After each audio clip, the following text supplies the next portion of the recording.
How's it going? It's good to see you. My name's Brent. Got a project today I'm working on I'd like to show you. I think you'd get a kick out of it. I've been wanting to make an exhaust system for a motorcycle for a very long time. I always love these little pie cut exhaust systems where they take little bits of titanium rings, basically cut them all into segments, and then assemble it into a big old exhaust system. Let's see if I can find an example for you. Talking about it. So like, let's see, pie cut exhaust. So something like these guys. So these guys will take these exhaust systems and make these wild and crazy shapes. Now, easy enough to do. If you buy all the little segments, you can piece them all together and make something up and kind of freeform it all. But I wanted to take it a little bit further. See if we could figure out how to design these things in a computer, have it spit out the exact pattern and everything we need to make it happen. So, here's what we started with. I've got Mushroom open up here. I had a program that I made up, or a little project that I started on Mushroom. So I took my motorcycle. I have a 1997 XR600R. Took probably 50 something odd photos of it in my garage. Nice camera. Try to get it all nice and clean and nice, crisp, clear photos. Using that, put them into Mushroom, and we get ourselves a point cloud. So here are some of the images that I took. So there's picture, all the way down, Tons of pictures. So what Mushroom does, Mushroom takes these and finds little features in them, like maybe a little lip here or something like that. Anything that it can find and keep track of from photo to photo. And what it does is it uses those to figure out how a camera moved inside or from picture to picture. So you can see there's this kind of weird ghostly mesh thing hanging out on the right, and all these little white dots. These are each of the cameras actually. So this is the same camera actually over and over again, but taking a bunch of different photos.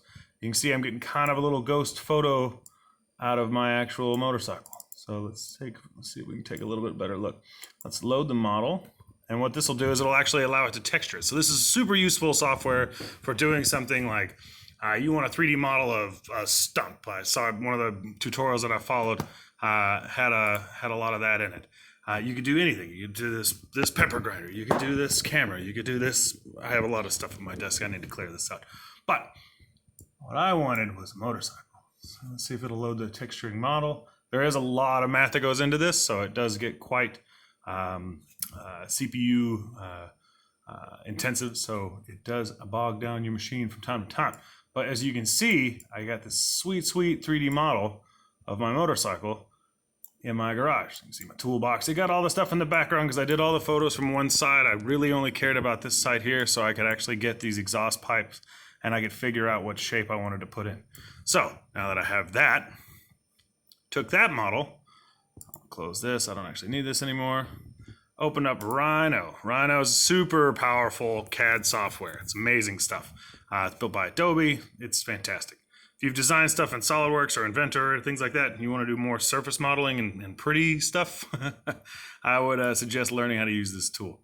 So this is the mesh that came from Mushroom. As you can see, I only have one side of the motorcycle really. The other side is just a hectic mess because it has no information about that, so it just made a blobby version of it. But this other side, it's actually quite detailed. You can really see where the motor is, where the air filter is, where the rear subframe is. So all this was, I custom built this several months ago, and there's no CAD for it. There's no, if I downloaded a 3D model from someone online, it wouldn't have my stuff in it. So I really needed to capture this myself. To scale the model, what I did was I took a little line from the rear axle to the swing arm pivot, and that tells me roughly how, or pretty exactly how far it is. I think it's 26.5 inches or something like that for my bike. So I use that to scale the whole thing, make sure I get the right size. And then I drew in these curves that I want. So I'm kind of ignoring what exhaust pipe's there now, draw in this curve that I'd like to hit. So I want this bright yellow line right here, and then this other yellow line right here. Hopefully you can see that. So now to break this down into something that I could cut, I wanted to have it basically do that automatically. So I wrote a script in Grasshopper.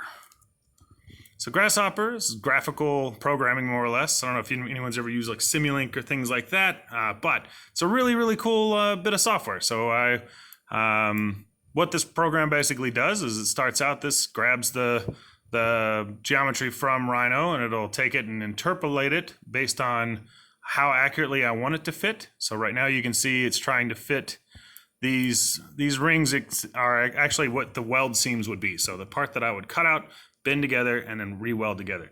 And I can change how accurately I hit this. So like if I go 99%, it's going to be a pretty rough looking pipe, but it would be a hell of a lot easier to weld. If I went full crazy, went 99.99% accurate, it's going to be a lot of pie cuts. So many pie cuts that it doesn't actually even show up. So that's obviously too far. Let's go back to 99.9%. I like that curve. It looks good. I can also have it look at the other curve, which I would love to do. Hold on. Let's change the properties a little bit. So in my program, what it does is Grasshopper looks for a certain name, and when it gets that certain name, then it'll actually draw and do the math for that curve. So now you can see the two different pipes that I would like to make that are going to turn into eventually a big exhaust off the back, big exhaust off here. We'll make some brackets that go along here, blah, blah, blah. But for now, I just care about this curvy pipe. So what this does is, let's take this. I'm gonna hide this one. I'm gonna just get a different name so it doesn't, Grasshopper doesn't try to do the math on it. I just want to look at this one pipe here. So you can see this is the preview of the pipe, the bright orange, what it should look like, but that's not actually what I can cut. I can only cut a straight tube, so I can only cut sections out of a straight tube.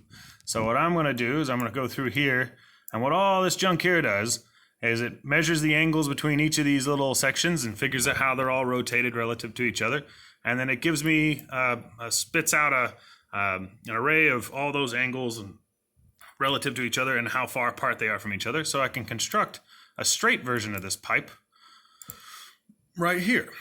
So this guy, let's see if I can hide. Let's hide. Default, where the mesh is. I don't care about that.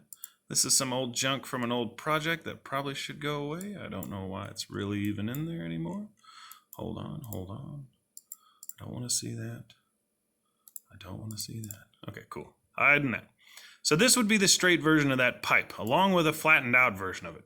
So if you look here, I can actually see where each of those wedges are going to be cut out. And then each of those segments is actually connected via a little tab at the bottom. So what I did here is I actually set this up to where I can change this. So now I can actually slide this around. Say right now it's a 5mm wide tab. And okay, now it's going to be a 9.5mm wide tab. So this allows me to change that, which I quite enjoy. I'm going to go back to 5mm. 5mm for this size of tube has worked pretty well. This is an 1.25" tube that I'd like to make this exhaust out of. So that corresponds to a 15.875mm radius. And I can set the wall thickness. What the wall thickness does is it actually does some compensation for when we cut the tube. I don't want the wall thickness to interfere when I bend it. I can go into that on a separate video, but for now, let's just go with this. So from here, what I can do is I can take this and I can use this to break down my geometry, and then this gives me the actual flat pattern for this thing. Now I could cut this out of paper and then it would roll into a tube and then curl up into a thing, but that's not exactly what we're interested in. I'm interested in laser cutting a tube that will give me what I want. So on to the laser cutter. It's the exciting part.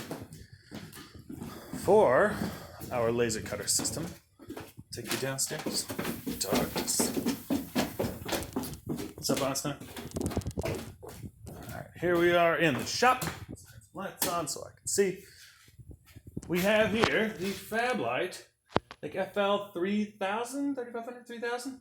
It is a fiber laser with a 2-foot by 4-foot working bed.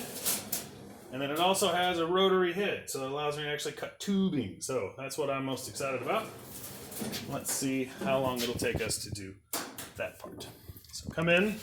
Here's our computer, handy dandy computer. All right, so I imported this DXF file that I had for this guy, and that's the whole banana. I tell it what type of stuff I've got. See properties. It's a wall, 1.25" diameter, 0.049 inches at least. Shows I need a 26.635 inch long tube to make this out of. I say cool, and then I come across the job. It shows me what it's going to look like. See the job preview. Job previews are always good. There's your job preview. You can see that each of the little pie cuts are all cut out of there, and they're all at different lengths based on how curvy that pipe is at that spot. You can even show the slews, which shows like how is it going to jump back and forth, kind of like rapids in a CNC machine, if you've ever seen that. So that's cool with me. I like it.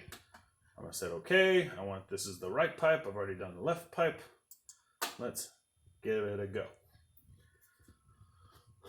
Okay, so that has made my file. I need to find a thumb drive, so I'll be right back.